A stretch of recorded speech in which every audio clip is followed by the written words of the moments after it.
Magandang araw mga bata! Ako si Binibining Ramona Jean A. Villar, ang inyong guro sa Araling Panlipunan A.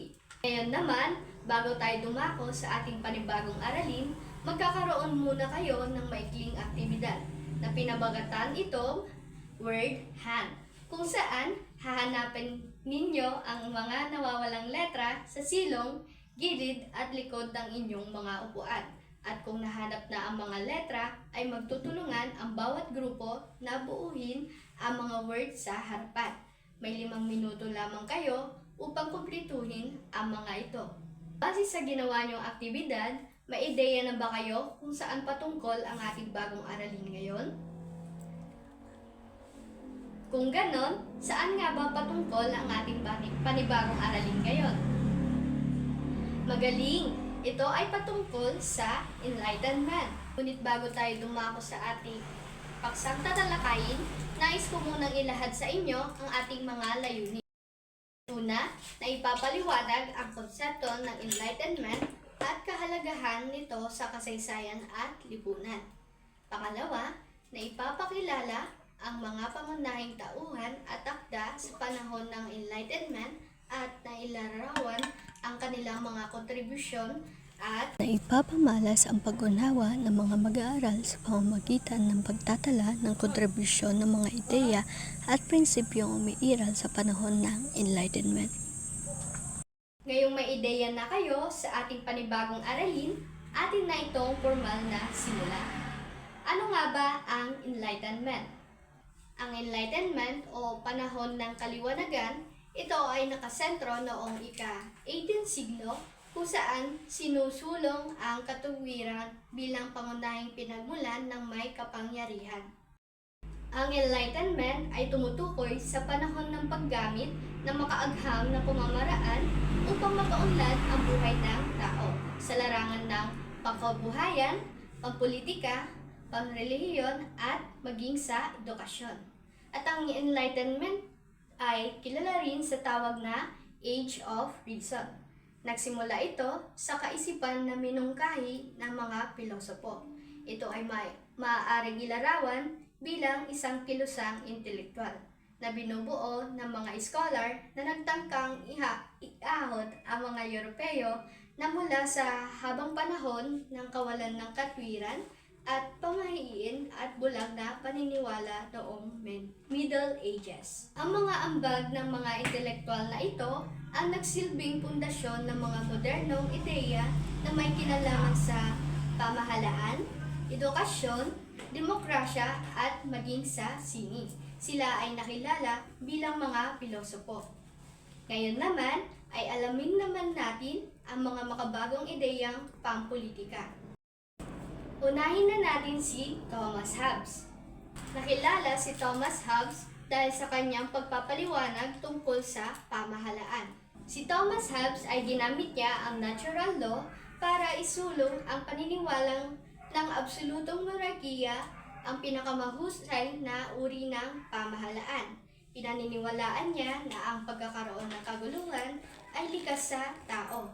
Kaya dito ay kailangan ng isang absolutong pinuno upang supilin ang ganitong mga pangyayari. At sa kanyang pagpapalimbag na isinulat niyang aklat na Leviathan noong 1651, ay inilarawan niya ang isang lipunan na walang pinuno at ang posibleng maging direksyon nito tungo sa magulong lipunan. At ang kanyang ambag naman na Leviathan, pinigyan niya ng pagdidiin na ang tao ay kinakailangan pumasok sa isang kasunduan sa pamahalaan, na kailangan iwan niyang lahat ang kanyang kalayaan at maging masunurin sa puno ng pamahalaan. Dahil sa kasunduang ito, pangangalagaan at proprotektahan ng pinuno ang kanyang nasasakupan, at di nabibigyan pa ng karapatang magrebelde ang mga tao kahit pa hindi makatwiran ang pamamalakad. Ang susunod naman ay si John Locke. Si John Locke ay nakilalang pilosopo sa England na may paniniwala kagaya ng kay Thomas Hobbes na kinakailangan magkaroon ng kasunduan sa pagitan ng mga tao at ng kanilang pinuno. Si John Locke ay naiba siya sa paniniwala na ang tao sa kanyang natural na kalikasan ay may karapatang mga tuwiran, may mataas na moral, at mayroong mga natural na karapatan ukol sa buhay, kalayaan, at pag-aari. Sinabi niya na ang tao ay maaaring sumira sa kanyang kasunduan sa pinuno kung ang pamahalaan ay di na kayang pangalagaan at ibigay ang kanyang mga natural na karapatan. Binigyan din niya na kung ang tao ay gumamit ng pangangatwiran, sila ay makakarating sa pagbuo ng isang pamahalaan na may mabisang pakikipag-ugnayan na makatutulong sa kanila ng pinuno. Sunod ay ang Two Treaties of Government. Ang kanyang mga ideya ay isinulat niya noong 1689 sa pamamagitan ng lahalaing Two Treaties of Government. Ang kanyang sulatin ay naging popular at nakaimpluwensya sa kabuuan ng Europe at maging sa kolonya ng England. At ito ay ang kolonyang Amerikano. Ang ideya niya ay ang naging basihan ng mga Amerikano na lumaya sa pamumuno ng Great Britain. Ang Deklarasyon ng Kalayaan na sinulat ni Thomas Jefferson ay naging mahalagang sulatin sa paglilaya ng Amerikano sa mga Ingles.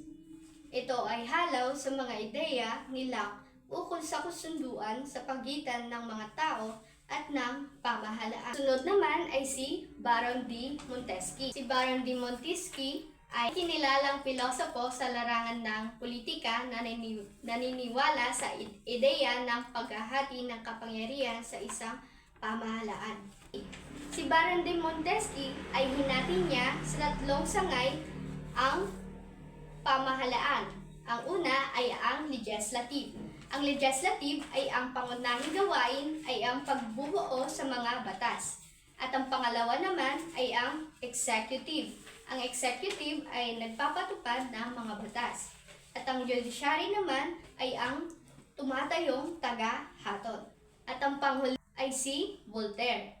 Voltaire o Franco Marie Arouet sa tunay na buhay at isa ring Pranses ay sumulat ng ilang mga lathalain laban sa simbahan at korteng royal ng France.